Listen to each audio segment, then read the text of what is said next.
안녕하세요, 덴티보이 최동호입니다.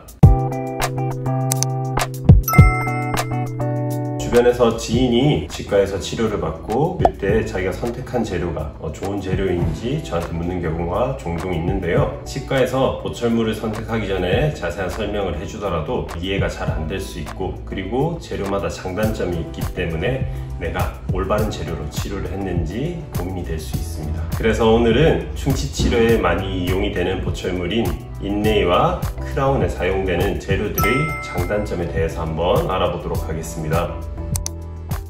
주변에서 큰어금니에 치료를 한 보철물을 살펴보면 금으로 된 걸 흔하게 볼 수 있습니다. 일반적으로 금으로 치료한 게 가장 좋은 게 아니냐 이런 생각을 가지신 분들이 많은데요. 금이란 재료에도 장단점이 있으니 이 부분에 대해서 한번 알아보겠습니다. 금의 첫 번째 장점으로는 치아와 물리적 성질이 가장 유사하다는 겁니다. 그렇게 치아와 물리적 성질이 가장 유사하다 보니 맞물리는 치아에 가장 안 좋은 영향을 적게 줄 수 있는 재료입니다. 두 번째 장점으로는 정밀성이 아주 뛰어난 재료입니다. 그래서 치아와 가장 적합도가 높은 보철물을 제작할 수 있습니다. 그리고 아무래도 금속이다 보니 다른 치아색 나는 재료에 비해서 강도가 뛰어나다는 장점도 있고요. 금의 단점에 대해서 한번 알아볼 텐데요. 말 그대로 금이다 보니 재료가 조금 비쌉니다. 물론 시대에 따라 그 가격이 조금씩 달라질 수는 있지만 지금 기준으로 했을 때 재료는 조금 비싼 편에 속합니다. 금이 열 전도성이 뛰어나다 보니 치아에 시린 증상을 유발할 수 있습니다. 과거에는 금으로 치료된 게 부의 상징으로 여겨지기도 했지만 요즘 트렌드로 봤을 때는 구강 내에 노란빛을 띠는 금속 보철물이 있다는 건 약간 신미성이 떨어진다고 생각할 수 있습니다. PFM이라는 보철물에 대해서 한번 알아볼 텐데요. 이건 인네이에는 사용되지 않고 크라운에만 해당되는 이야기인데, 안쪽에는 금속을 깔고 그 위에 세라믹이란 도자기 재료를 올려서 제작하는 보철물입니다. 요즘은 많이 사용하지 않는 재료인데요. 가격은 저렴하지만 잇몸이 조금씩 내려가게 되면 그 경계 부위에서 금속이 비쳐 보이면서 검은 빛을 띠게 되고요. 아무래도 안쪽에 검은 금속이 깔려있기 때문에 보철물 자체가 좀 탁한 느낌을 띠고 있습니다. 강한 힘이 가해지게 되면 금속과 세라믹 경계 부위에서 세라믹이 부서지면서 떨어져 나가는 그런 현상이 있기 때문에 여러 가지 단점이 있다고 볼 수 있습니다. 요즘에는 이러한 PFM 보철물에 여러 가지 단점을 보완할 다른 좋은 재료들이 많이 나왔기 때문에 잘 사용되지 않는다고 생각하시면 됩니다. 이번에 알아볼 재료는 이맥스란 재료인데요. 아까 앞에서 말한 PFM이란 재료가 금속과 세라믹이 섞여 있어 여러 가지 단점을 유발했는데요. 이맥스란 재료는 통으로 세라믹으로 되어 있기 때문에 그런 금속이 들어갔을 때 발생되는 단점들이 사라졌습니다.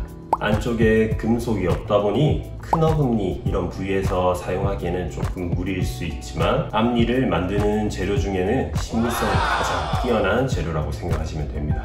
다만 신미성을 많이 생각한 재료이다 보니 가격이 조금 높다는 단점이 있습니다.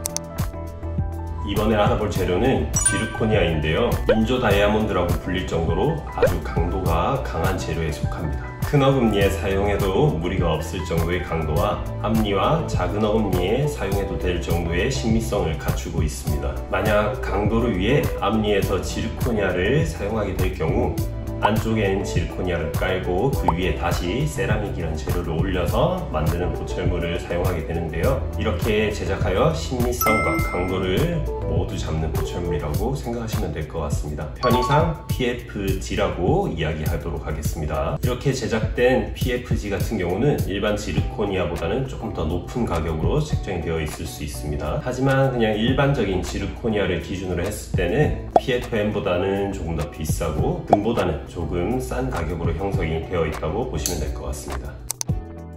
몇 가지 경우를 나누어 부위에 따라서 어떤 보철물의 재료를 사용하면 될지 정리를 해드릴 텐데요. 일반적인 앞니 크라운의 경우는 이맥스, 만약 치아에 변색이 있는 크라운 같은 경우는 PFG 혹은 이맥스, 앞니 라미네이트의 경우에도 PFG 그리고 이맥스, 큰 어금니 크라운 같은 경우는 지르코니아, 작은 어금니 크라운 같은 경우는 PFG 혹은 지르코니아. 큰 어금니 크라운이지만 씹는 힘이 매우 강하거나 이갈이가 있는 경우에는 금으로 된 보철물을 추천합니다. 작은 어금니 혹은 큰 어금니의 인네이의 경우에는 이맥스를 추천합니다.